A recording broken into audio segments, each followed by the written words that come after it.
तर मराठ्यांमध्ये फूट पाडण्यासाठी ट्रॅप रचला जात असल्याचा खुलासा मनोज जरांगे पाटील यांनी केला होता। माझ्यावर ट्रॅप रचणाऱ्यांच्या नावांचा लवकरच गौप्यस्फोट करेन अशी घोषणाच जरांगे पाटलांनी केली। ट्रॅप रचणाऱ्यांची नावं मुंबईत जाहीर करणार असल्याची माहिती जरांगेंनी झी 24 तासवर बोलताना दिलेली आहे। त्यांच्याशी आमचे प्रतिनिधी सागर आव्हाड यांनी साधलेला हा संवादही पाहूया। अशीच गर्दी अंतरवालीपासून तुमच्या बरोबर हो, मराठा समाज खूप एक वाटला। आरक्षण घेतल्याशिवाय थांबत नाही। अन्याय किती दिवस सहन करायचं?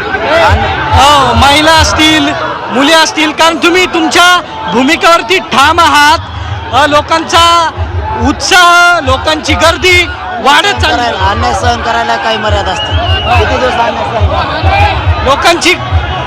लोकांची गर्दी जी आहे ती या ठिकाणी वाढत चाललेली आपल्याला पाहायला मिळते। एकंदरीतच मनोज जरांगे पाटलांनी, कार्यकर्त्यांनी हार जो आणलेला होता तो घातलेला पाहायला मिळतोय। अमृत नोनी आर्थो प्लस, ये एक प्रूवन फॉर्मूला है। इसमें मौजूद नोनी फल के गुण और आयुर्वेदिक जड़ी बूटियां शरीर को जरूरी पोषक तत्व देने के साथ साथ हड्डियों और जोड़ों के घिसने, उनमें होने वाले सूजन और दर्द को रोकने में मदद करता है। दर्द मुक्त जीवन के लिए अमृत नोनी ऑर्थो प्लस। मोठ्या प्रमाणावरती गर्दी जी आहे ती या ठिकाणी दिसतीये। आरक्षणाच्या संदर्भात जरांगे पाटील आपल्या भूमिकेवरती ठाम असल्याचं पाहायला मिळत आहे।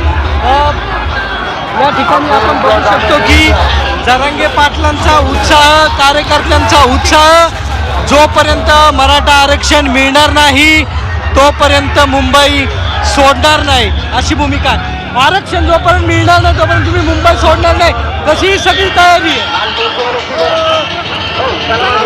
तयारी शब्दातच नाही सांगू शकत। आंतरवालीला एकदा करोडोनं मराठा एकत्र आला आणि आता मुंबईत पुन्हा एकदा एकत्र यायला लागला।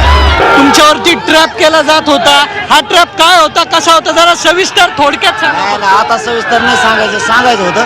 ते गप्प बसले, त्यांना वाटलं याला नाव माहीत झाले, कारण त्यांच्यात लोक आम्हाला सांगायचे जे काय काय करायला लागले, म्हणून आम्हाला माहीत झालं। म्हणलं तुम्ही आमच्यावर ते रचा, मग सांगत होतो आम्ही तुम्हाला।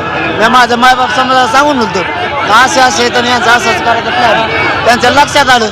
समाजाच्या नजरेतून उतरणं सोपं नाही, नजरेतून उतरणं सोपं नाही।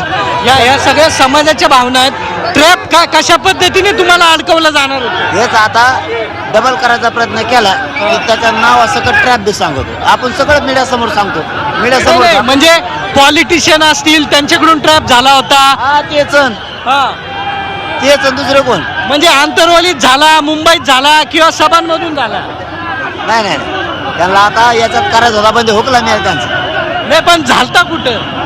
नाही, त्यांनी ठरलं मग ते सगळं उघड केलं की मग मी सुरू केलं दमन घरी। मी पुरंच सांगत असतो, त्यामुळे जरा संयम धरतो, संकेत पाळलेले बरे।